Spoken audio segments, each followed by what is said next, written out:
ಬೀಳ್ತಾರೆ ಎಲ್ಲಾದರೂ ಅವರು. ಈ ಬಸವ ಸಂಸ್ಕೃತಿ ಅಭಿಯಾನ ಅಂದರೆ ಆ್ಯಕ್ಚುಲಿ ವಚನಗಳ ಪ್ರಕಾರ ಏನು? ಬಸವ ಸಂಸ್ಕೃತಿ ಅಂದರೆ ಏನನ್ನು ಅನಾವರಣ ಮಾಡೋದು? ಬಸವ ಮತ್ತು ಇವರು ಏನು ಅನಾವರಣ ಮಾಡಿದ್ದಾರೆ?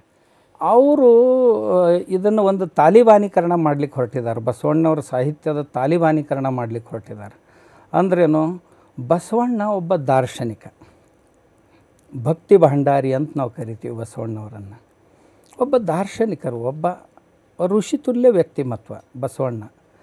ಅವ್ರ ತತ್ವಜ್ಞಾನವನ್ನು ಮತ್ತು ಸಾಮಾಜಿಕ ಕೆಲವೊಂದು ಸುಧಾರಣೆಗಳನ್ನು ನಾವು ಹೇಳಬೇಕು. ಅದನ್ನು ಬಿಟ್ಟು ಆ ಬಸವಣ್ಣನನ್ನು ಕೇವಲ ಒಬ್ಬ ಸಮಾಜ ಸುಧಾರಕ ಮತ್ತು ಆತ ಒಬ್ಬ ಧರ್ಮಸ್ಥಾಪಕ ಅಂತ ಮಾಡಲಿಕ್ಕೆ ಹೊರಟಿದ್ದಾರೆ. ಅದು ಬಸವಣ್ಣವರು ಬರೆದಂಥ 1000 ವಚನಗಳಲ್ಲಿ ಒಂದು 10-20 ವಚನಗಳನ್ನು ಇವ್ರಿಗೆ ಸಾಂದರ್ಭಿಕ ಮಾತುಗಳನ್ನು ತಗೊಂಡು ಅದರಿಂದ ಒಂದು ಧರ್ಮ ಕಟ್ಟಲಿಕ್ಕೆ ಹೊರಟಿದ್ದಾರೆ. ಆದ್ದರಿಂದ ಅದಕ್ಕೆ ನಾನು ತಾಲಿಬಾನೀಕರಣ ಅಂತ ಕರಿತೇನೆ. ಪ್ರತಿಯೊಂದನ್ನು ತಾವು ಹೇಳಿದರೆ ಪರವಾಗಿಲ್ಲ, ಆದರೆ ಹಿಂದೂ ಧರ್ಮದ ಟೀಕೆ ಟಿಪ್ಪಣಿಯನ್ನು ಮಾಡ್ತಾಯಿದ್ದಾರೆ. ಅದರ ಜೊತೆಗೆ ಹಿಂದೂ ಧರ್ಮದಲ್ಲಿ ಹೀಗಿದೆ ಹಾಗಿದೆ, ಆಮೇಲೆ ಈ ದೇವರನ್ನೆಲ್ಲ ಒಯ್ದು ಹೊಳೆಗೆ ಹಾಕಬೇಕು, ಈ ಲಕ್ಷ್ಮಿ ಹೀಗಿದ್ದಾಳೆ, ಗಣಪತಿ ಹೀಗಿದ್ದಾನೆ. ಯಾವ ತಾಲಿಬಾನಿಗಳು ಇದರ ವರ್ಣನೆ ಮಾಡಲಿಕ್ಕಿಲ್ಲ. ತಮ್ಗೆ ಗೊತ್ತಿರಬೇಕು, ಸ್ವಾತಂತ್ರ್ಯ ಪೂರ್ವ ಕಾಲದಲ್ಲಿ ಇಂಥದ್ದೇ ಪ್ರಸಂಗ ಆಗಿತ್ತು. ಈ ಕೆಲಸವನ್ನು ಮುಸ್ಲಿಮರು ಮಾಡ್ತಿದ್ರು. ಅವಾಗ ಇವರೇನು ಮಾಡ್ತಾಯಿದ್ದಾರಲಿ ಈ ಕೆಲಸ, ದೇವದೇವತೆಗಳ ನಿಂದನೆಯನ್ನು ಆಗ ಮುಸ್ಲಿಮರು ಮಾಡ್ತಾಯಿದ್ರು. ಆ ಮುಸ್ಲಿಮರ ಇದನ್ನು ತಡಿಬೇಕು ಅಂತ ತಿಳ್ಕೊಂಡು ಒಬ್ಬ ಹಿಂದೂ ವಿದ್ವಾಂಸರು ರಂಗೀಲಾ ರಸೂಲ್ ಅಂತ ತಿಳ್ಕೊಂಡು ಒಂದು ಪುಸ್ತಕ ಬರೆದ್ರು. ತಾವು ಕೇಳಿರಬೇಕು. ಲಾಹೋರ್ದಲ್ಲಿ ಅವರು ಆರ್ಯ ಸಮಾಜದ ಹಿರಿಯರು, ರಂಗೀಲಾ ರಸೂಲ್ ಅಂತ ಒಂದು ಪುಸ್ತಕ ಬಂತು ಮೊಹಮ್ಮದ್ ಪೈಗಂಬರರ ಕುರಿತು. ಆವಾಗ ದಂಗೆಗಳಾದವು. ಯಾಕೆ ಅಂದರೆ ಇದನ್ನು ನಿಲ್ಲಿಸಬೇಕಾದ್ರೆ ನಾವು ಅವ್ರಿಗೆ ಕೈ ಹಾಕಬೇಕು ಅಂತ. ಆವಾಗ ಅದು ತುಂಬ ದೊಡ್ಡ ಹೋರಾಟ ಆಯಿತು. ಆಮೇಲೆ ಆ ರಂಗೀಲಾ ರಸೂಲ್ ಪ್ರಕಾಶನ ಮಾಡಿದಂಥ ವ್ಯಕ್ತಿಯ ಕೊಲೆಯನ್ನೂ ಮಾಡಿದರು. ಆಮೇಲೆ ಮುಸಲ್ಮಾನರು, ಈ ಶಾಂತಿ ಪ್ರಿಯರು ಕೊಲೆಯನ್ನು ಮಾಡಿದರು. ಇದು ಇವತ್ತಿಂದಲ್ಲ, ಅವತ್ತಿನಿಂದ ಬಂದಿದೆ. ಅದನ್ನೇ ಇವರು ಮುಂದೆ ನಡೆಸ್ತಾ ಇದ್ದಾರೆ. ಈಗ ಹಿಂದೂ ದೇವದೇವತೆಗಳ ಮೇಲೆ ಟೀಕೆ ಟಿಪ್ಪಣಿ ನಿಂದನೆಯನ್ನು ಅವತ್ತಿನಿಂದಲೂ ಇವತ್ತಿನವರೆಗೆ ಮಾಡ್ತಾಯಿದ್ದಾರೆ. ಇವರು ಅದನ್ನೇ ಪರಂಪರೆಯನ್ನು ಮುಂದುವರಿಸ್ತಾ ಇದ್ದಾರೆ. ಈಗಲೂ ಸಹಿತ ಇವರು ಪ್ರತಿ ಮಾತಿಗೂ ಸಹಿತ ಮುಸ್ಲಿಂ ಧರ್ಮವನ್ನು ಜೊತೆಗೆ ತೊಗೊಂಡು ನಡೀತಾ ಇದ್ದಾರೆ. ಈಗ ತಾವು ಅನೇಕ ವೇದಿಕೆಗಳಲ್ಲಿ ಹೇಳಿದರೆ 50% ಮುಸ್ಲಿಂ ಪಾಪ್ಯುಲೇಷನ್ ಏನಾದರೂ ಜಾಸ್ತಿ ಆದರೆ ಈ ದೇಶದ ಕತೆ ಭಾಳ ಚಿಂತಾಜನಕ ಅಂತ. ಈಗ ಇತ್ತೀಚೆಗೆ ಡೆಲ್ಲಿಯಲ್ಲಿ ಬಾಂಬ್ ಬ್ಲಾಸ್ಟ್ ಆಯಿತು, ಸುಮಾರು ಜನ ಎಲ್ಲ ತೀರ್ಕೊಂಡಿದ್ದಾರೆ. ಇದು ಅಂದರೆ ಇದು ರಾಜಕೀಯ ಪ್ರೇರಿತವಾದ ಹೇಳಿಕೆನಾ ಅಥವಾ ಏನೋ ವಾಸ್ತವ ಇವರಿಗೆ ಅರ್ಥ ಆಗ್ತಾ ಇಲ್ವಾ? ಇದನ್ನು ಯಾವ ಚಿಕ್ಕ ಮಗುವಿಗೆ ಕೇಳಿದರೂ ಹೇಳ್ತಾನೆ, ಭಾರತ ಜಗತ್ತಿನ ಏಕೈಕ ದೊಡ್ಡ ಮುಸ್ಲಿಂ ರಾಷ್ಟ್ರ ಅಲ್ವಾ? ಜಗತ್ತಿನಲ್ಲಿಯೇ ಅತಿ ಹೆಚ್ಚು ಜನಸಂಖ್ಯೆಯುಳ್ಳಂಥ ದೇಶ ಭಾರತ. ಮುಸ್ಲಿಂ ಸಂಖ್ಯೆ ಇಲ್ಲ ಮುಸ್ಲಿಂ ಜನಸಂಖ್ಯೆ ಉಳ್ಳಂಥ. ಸರಿ, ಹಿಂದೂ ಜನಸಂಖ್ಯೆ ಅಂತರೂ ಇದೆ ನಮ್ಮದು. ಆದರೆ ಇಂಡೋನೇಷ್ಯಾಕ್ಕಿಂತಲೂ, ಇಂಡೋನೇಷ್ಯಾ ಅತಿ ದೊಡ್ಡ ದೇಶ, ಅದಕ್ಕಿಂತಲೂ ಹೆಚ್ಚು ಜನಸಂಖ್ಯೆ ಭಾರತದಲ್ಲಿದೆ. ಜಗತ್ತಿನ ಅತಿ ದೊಡ್ಡ ಮುಸ್ಲಿಂ ದೇಶ ಭಾರತ. ಅವ್ರದ್ದೇನು ಯೋಜನೆ ಇದೆ, ಈ ಭಾರತವನ್ನು ಮಧ್ಯದಲ್ಲಿ, ತಾವು ಓದಿದಿರಲಿಲ್ಲ ಗೊತ್ತಿಲ್ಲ, ಜಗತ್ತಿನ ತುಂಬ ವಿದ್ವಾಂಸರು ಅದರ ಮೇಲೆ ಸಂವಾದ ಮಾಡಿದ್ದಾರೆ. ಭಾರತವನ್ನು ರಾಜಧಾನಿಯಾಗಿಟ್ಟುಕೊಂಡು ಭಾರತದ ಸುತ್ತಮುತ್ತಲು ಸುಮಾರು 40ಕ್ಕಿಂತಲೂ ಹೆಚ್ಚು ಮುಸ್ಲಿಂ ರಾಷ್ಟ್ರಗಳು ಏರ್ ಡಿಸ್ಟೆನ್ಸ್ನಲ್ಲಿ ಕೇವಲ 2 ಗಂಟೆಗಿಂತಲೂ ಕಡಿಮೆ ಸಮಯದಲ್ಲಿ ಅಥವಾ 2-2.5 ಗಂಟೆಯಲ್ಲಿ ಅಲ್ಲಿಗೆ ಹೋಗಿ ಮುಟ್ಲಿಕ್ಕೆ ಸಾಧ್ಯ. ಭಾರತವನ್ನು ರಾಜಧಾನಿಯಾಗಿಟ್ಕೊಂಡು ಈ ಸುತ್ತಮುತ್ತಲಿನ ಎಲ್ಲ ದೇಶಗಳಿಗೆ ಇದು ಮುಸ್ಲಿಂ ಸಾಮ್ರಾಜ್ಯದ ರಾಜಧಾನಿಯನ್ನಾಗಿ ಮಾಡಬೇಕು ಅಂತ ಅವ್ರದ್ದೊಂದು ಹಿಡನ್ ಅಜೆಂಡಾ ಇದೆ ಮುಸ್ಲಿಮರದು. ಅದಕ್ಕಾಗಿ ಅವರು ಭಾರತವನ್ನು ಮುಸ್ಲಿಮೀಕರಣಕ್ಕೆ ಒಳಪಡಿಸಬೇಕು ಅಂತ ಪ್ರತಿ ದಿವಸವೂ ಇಲ್ಲಿ ಒಂದು 20 ಪ್ರಕಾರದ ಜಿಹಾದ್ಗಳನ್ನು ಮಾಡೋ ಈ ದೇಶವನ್ನು ಮುಸ್ಲಿಮೀಕರಣ ಮಾಡುವಂಥ ಪ್ರಯತ್ನ ಮಾಡ್ತಾ ಇದ್ದಾರೆ. ಆಮೇಲೆ 50%ಗಿಂತಲೂ ಅಂತ ನಾ ಯಾವಾಗ ಹೇಳಿನಲ್ಲ, ಯಾವುದೇ ದೇಶದಲ್ಲಿ ಯಾವುದೇ ಪ್ರದೇಶದಲ್ಲಿ 50%ಗಿಂತಲೂ ಅವ್ರ ಸಂಖ್ಯೆ ಹೆಚ್ಚಾಯಿತು ಅಂದರೆ ಅವರು ಅಲ್ಲಿಯ ಯಾವ ಸಂವಿಧಾನವನ್ನು ಇಡೋದಿಲ್ಲ. ಈಗ ತಾವು ಕಾಶ್ಮೀರವನ್ನೇ ನೋಡಿದ್ದೀರಿ, ಅಲ್ಲಿ 50%ಗಿಂತಲೂ ಹೆಚ್ಚಿದ್ರು, ಆದ್ದರಿಂದ ಸ್ವತಂತ್ರ ಸಂವಿಧಾನ ಇತ್ತು ಅವರಿಗೆ.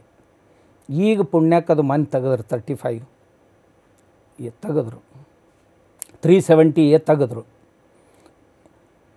ಇನ್ನು ಬೇರೆ ಬೇರೆ ರಾಜ್ಯಗಳಲ್ಲಿ ಅದನ್ನೇ ಲಾಗು ಮಾಡುವಂಥ ಪರಿಸ್ಥಿತಿ ಬರುತ್ತೆ ಒಂದು ವೇಳೆ 50%ಗಿಂತಲೂ. ಆಮೇಲೆ ದೇಶದಲ್ಲಿ 50%ಗಿಂತಲೂ ಹೆಚ್ಚಾದರು ಅಂದ್ರೆ ಮೊಟ್ಟ ಮೊದಲು ಇದು ಹೋಗುತ್ತೆ ಕಾನ್ಸ್ಟಿಟ್ಯೂಷನ್. ಇದು ನಾನು ಹೇಳಿದ್ದಲ್ಲ, ಬಾಬಾ ಸಾಹೇಬ್ ಅಂಬೇಡ್ಕರ್ ಅವರು ಹೇಳಿದ್ದಾರೆ, ಥಾಟ್ಸ್ ಆನ್ ಪಾಕಿಸ್ತಾನ್ ಅನ್ನುವ ಪುಸ್ತಕದಲ್ಲಿ ಅವರು ಸಹಿತ ಇದನ್ನು ಹೇಳಿದ್ದಾರೆ. ಆಮೇಲೆ ಇವರೆಂದೂ ಸುಧಾರಿಸೋದಿಲ್ಲ ಅಂತ ಹೇಳಿದ್ದಾರೆ. ಯಾಕೆಂದರೆ ಧರ್ಮಶಾಸ್ತ್ರನ ಹೀಗಿರೋದ್ರಿಂದ ಇವರನ್ನು ಯಾರೂ ಸುಧಾರಿಸಲಿಕ್ಕೆ ಸಾಧ್ಯ ಇಲ್ಲ. ಅದರ ಪರಿಣಾಮವನ್ನು ನಾವು ಇವತ್ತು ನೋಡ್ತಾ ಇದ್ದೀವಿ. ಹೀಗೆ ಹೇಳಿಕೊಂಡು ದಲಿತರನ್ನು ತಮ್ಮ ಕಡೆ ಜಕ್ಕೊಂಡು ಪಾಕಿಸ್ತಾನಕ್ಕೆ ಹೋಗಿದ್ದರು.